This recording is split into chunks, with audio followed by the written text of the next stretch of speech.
So tell me a little bit about your business. You don't care. You're just humouring me, aren't you? Yeah. Yeah. What do you want to know? So how'd you get started, and what prompted you to do it? And, how does that dovetail into your lifestyle? What prompted me to do it? I'll start with that, I suppose. I think it was just slowly being less and less engaged in my day job. I felt like I was still committing myself to it, but I was getting less and less engaged. So arriving at work a bit later and leaving a bit earlier, which was not like me. So, yeah, right. And I was kind of attuned to that. So I felt like something needed to change before I started that vicious cycle, that downward spiral. So I knew I wanted to get into entrepreneurship at some point, so I took that time to start looking into it, and I basically threw myself at the process of self-awareness, trying to figure out, because I don't want to just start a business for the sake of it, like a lot of people do, online marketing or social media. Or they hear entrepreneurship is the way to go, and you start a blog and you make all kinds of money, right? People do online stuff, and it's not necessarily they don't enjoy it, they don't know why. So I wanted to do it properly and say, right, what's the business that you like doing? What's aligned with your skills, your passions, everything else? So I actually spent about 18 months. I added this up a while ago. 52 days worth of my time. When I factor in all of the books I read, the seminars I attended, I flew to Bali for a weekend's training. I flew to Whistler in January, and for an event that you were at. Added all those together, and all the writing I did at home, all the research was about 52 days worth of my time. So you invested in your craft, basically. I invested in my craft. If you're going to do a job, do it properly. That's right. That's the way I've always been. So sure. The end result of that was a checklist of things that I knew were must-haves, some nice-to-haves, and all around the lifestyle that I wanted to lead, which is the lifestyle I'm not living, which is living nomadically. So that's how I started. And it was actually just a period of self-reflection, saying, well, actually, all of that process I've just gone through, I can kind of break that up into stages. How would that work? How can I apply that process to somebody else? Sure. And have them go through the same thing, but a lot less time and a lot less energy. So you shorten the learning curve for other people, and then you do what? You have a mentorship kind of a approach? Yes. Yeah. So I broke it down to 7 steps. 7 steps I took. And the first step is basically for getting people from, right, I'm in a job, or I'm just being made redundant, or I've just quit. I want to get into entrepreneurship, but I don't know what business to start, and how can I align it with what I'm interested in and what I'm good at and what people pay for. So that's the start, and then the end result of the mentoring is they have a business that is exactly aligned with who they are, what they love doing. So it doesn't feel like work. All those cliches, but they're actually true. And if you can find it, then you're onto a winning ticket. And so what's the secret sauce for what you do? What's like a good way to explain it? Well, people think there's a silver bullet out there that you can just be, I want to find my one thing. Right. Find it overnight, and then I'll be making thousands the next week. That doesn't happen. That's right. Trial and error is still a really important factor. I obviously went through a lot of trial and error, 52 days worth, and it was about $24,000 worth of it. But that's less important than the time and energy it took to get there. So I basically shortened that curve. I say it's not a prescriptive do this. There's no time frame on it. It's all up to them. It's their situation. I basically ask them questions. I try and tease out the answers they probably already know. So it can apply to multiple different people, different genres, different demographics. But it's basically, I say, and I heard this the other day actually, and I thought I'd steal it.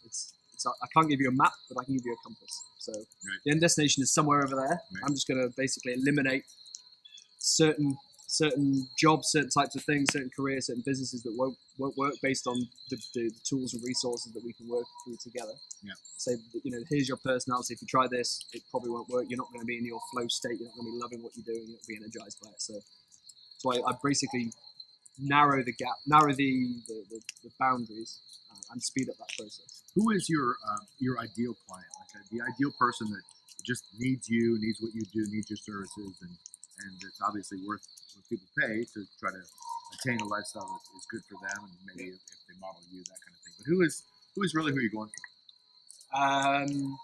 Good question, and that's something I've honed in as I've progressed in it.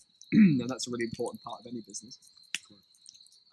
Firstly, a willingness to learn and an actual desire to change, because it will take a lot of work and a lot of time. Like everyone else, it's not a quick fix formula. You have to really, really, really want to make the change. Well, nothing worthwhile is not worth doing well. Exactly. And I can usually find that out within the first call. The first pre-discussion we have before they sign up or not, I can tell if they really want it or not. Okay. So that's a number one.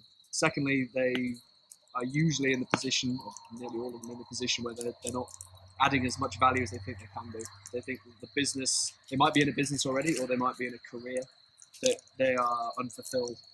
They know they have more to give, but they don't know exactly how that would look, and they want to be more engaged, and they basically spend all week looking forward to the weekend.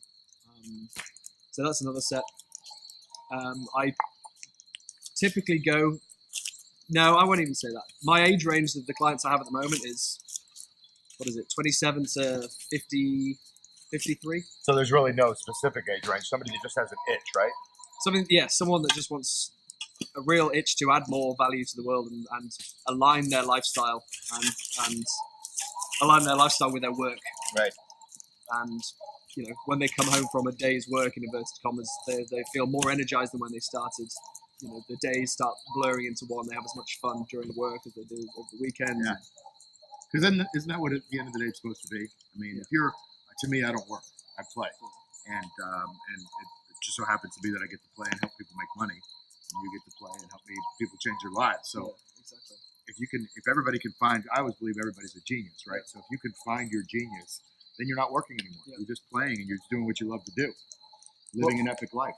Roger Hamilton, who actually designed the profile tool I used in the first stage, which is a really good profile tool, one you did. He's a quote, I believe it's from Einstein, and Roger Hamilton peddles this quote all the time. I like it. Something like, if you judge a fish by its ability to climb a tree, you'll think it's an idiot all its life.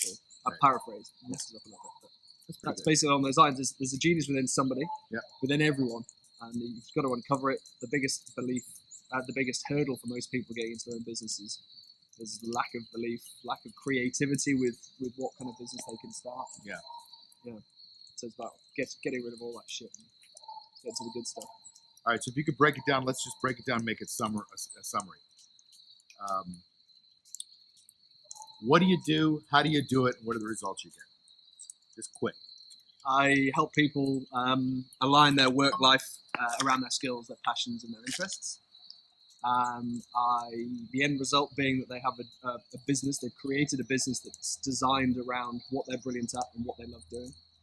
They found a target market who they want to serve. Target market knows them, they understand them, and they understand their target market.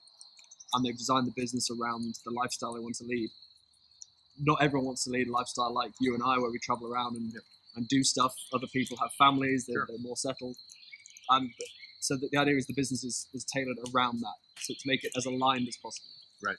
And then what are the results you can expect? The results I expect will be people have a lot more fulfillment, a lot more engagement with what they do. They're adding a lot more value, and they're basically, I suppose it comes down to they're living their potential, basically. They've discovered their potential, and actually they've monetized it, and they're having a much better time for it. That's pretty cool. It is really cool. Right.